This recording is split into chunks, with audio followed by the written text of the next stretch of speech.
All right, welcome back to the channel. So, Roy Jones Jr. says that Errol Spence Jr. might not go past 6 rounds with Terrence Crawford because Terrence Crawford is on another level. I'm just emphasizing a little bit. So Roy Jones feel like that Errol might not make it to the 6th, might not be successful or go past the 6th round with Terrence Crawford. So I am definitely going to break this down. So let's talk about it in this video.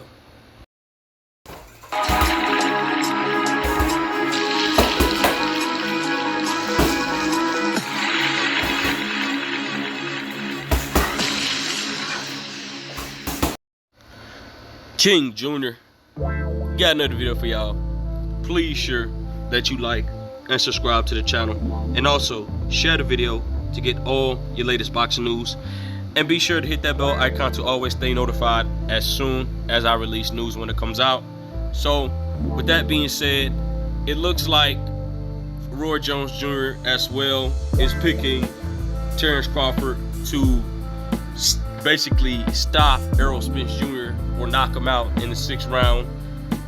And I have no problems with people that's riding with Terrence Crawford. If Roy Jones feel like that Terrence Crawford's going to knock out Errol Spence in the 6th round, I have no problem with that. But it's the fact of the matter is that when Roy Jones was talking about the difference between Errol Spence Jr. and Terrence Crawford, Roy Jones Jr. was completely discrediting Errol Spence Jr. for all his accomplishments that he accomplished in the welterweight division. And the main one that stand out was Roy Jones. I believe like 4 to 3 years ago, he was on Fight Hype, and he said that Terrence Crawford has fought top tier competition and better competition than Errol Spence Jr. Now, you know that was full of cap when he said that.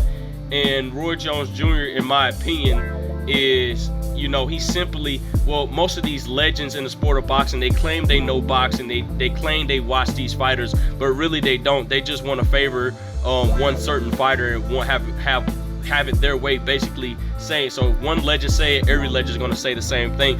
And so Roy Jones Jr. says that Terrence Crawford hasn't fought nobody, well, not Terrence Crawford, that Errol Spence Jr. hasn't fought nobody. And guys, remember, you guys remember when Sugar Ray Leonard says that Errol Spence Jr. was going to lose to Mikey Garcia. Now get this, this is a perfect example. So if Errol Spence Jr. was going to lose against Mikey Garcia, it obviously make it no sense that Sugar Ray Leonard do not watch Errol Spence Jr. whatsoever. He was just picking Mikey Garcia and being the fanboy because everybody in Mikey Garcia has a fan base and everybody was riding with Mikey Garcia. And so I don't understand why Roy Jones Jr. said that, because I'm going to go down Errol Spence Jr. resume on some big names that he fought. He fought Chris Algieri, a very solid name. He fought a former unified champion that nobody gives this guy credit whatsoever in the world, which I do, which in Lamont Peterson, who beat Kell Brook to become unified champion at the welterweight division. Then he fought a certified ballot first all-time future Hall of Famer within Mikey Garcia, 4-division champion. Then he fought Danny Garcia, 2-division champion. Then he fought Yadanis Ugas, who was a former WBA champion. And then he fought a surefire, another Hall of Famer within Showtime, Sean Porter, who basically is going to be in the Hall of Fame because he has a very, very good resume, and so on and so forth. So Errol Spence has been doing the heavy lifting in the welterweight division, and Roy Jones Jr. has basically don't know what he's talking about. So I'm gonna ask Roy Jones this question: before Sean Porter, name the top tier guys on Terrence Crawford that are bigger than Errol Spence Jr. resume that people know about. And I guarantee it, Roy Jones Jr. probably don't know half of the damn people on Terrence Crawford resume that Terrence Crawford has fought. And it absolutely makes no sense on why these guys do not give Errol Spence Jr. his credit. They just want to see that man lose. And what really made me petrified to not like Roy Jones Jr. as a boxing analyst is when he said, was it going to be right during the car accident. Oh, we got to make sure this car accident, Errol Spence Jr., you know, he looked good in the Dennis Ugas fight, but we don't know how that he gonna react with that when Crawford hit him when that car accident had on top. So it makes no sense. Errol Spence Jr., when he had that car accident, 2018, 2019ish, or whatever the case may be, that car accident is long gone. Even when doctors had reported it, that Errol Spence Jr. car accident, at that time when he had the detached retina, they said even Errol Spence Jr. Had that car accident, he will still not feel no lingering effects from that car accident because it was such a long time ago.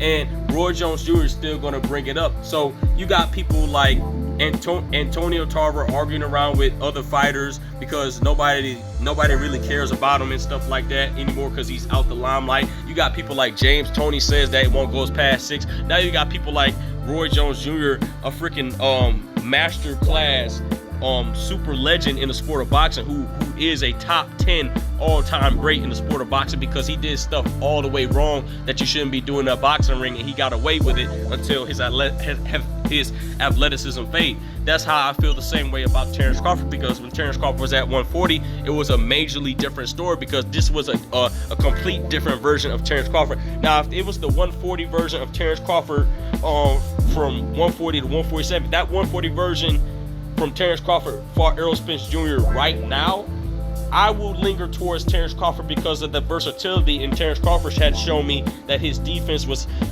very good, and he showed you that he knows how to not get hit. But since then, that has slowed down. So I'm lingering to Errol Spence Jr. because Errol Spence Jr. is physically strong. He has a lot of good boxing ability. He has great footwork. He has very good power. He's shown you that he has power, and he's a very gruesome body puncher, and so on and so forth. So I don't understand why they have so much hate for Errol Spence Jr. Maybe they're just expressing their opinions as strong. Maybe there are Terrence Crawford fanboys. Maybe they get in their feelings when they talk about Terrence Crawford and want to favor Terrence Crawford because they hope that Terrence Crawford likes them and stuff like that. And what was so stupid that I heard is Antonio Tarver says that his style was similar to Terrence Crawford. Now, that is the dumbest stuff I have ever heard. If you want to make a case, Antonio Tarver's style was basically similar to Errol Spence Jr. because Antonio Tarver was a straight come forward fighter. He had very good amounts of power, and he was looking to counterpunch you, and that's how he caught Roy Jones. He was timing Roy Jones, and he knocked Roy Jones out. So Antonio Tarver's style and Terrence Crawford's style are not the same. So I don't know what the hell Antonio Tarver's talking about. You are damn sure your style is not similar to Terrence Crawford. So you can definitely stop the cap on that. But I'm not going to keep this video too long. So with that being said, Roy Jones Jr. says that Errol Spence Jr. is not going to make it past 6 rounds. And it sounds like to me it's a buttload of cap. And I just want to end on this note. Errol Spence Jr. is going to be on Crawford's ass like it's no tomorrow. And if y'all keep thinking that Crawford's going to sleep him at 6, and Terrence Crawford thinking in his mind that he's going to get Errol Spence Jr. out there early, I guarantee it's going to be a very long night for me. So, with that being said, guys, it is what it is. Make sure you like, subscribe, and comment. This is your boy King Jr. I'm out of here. Peace.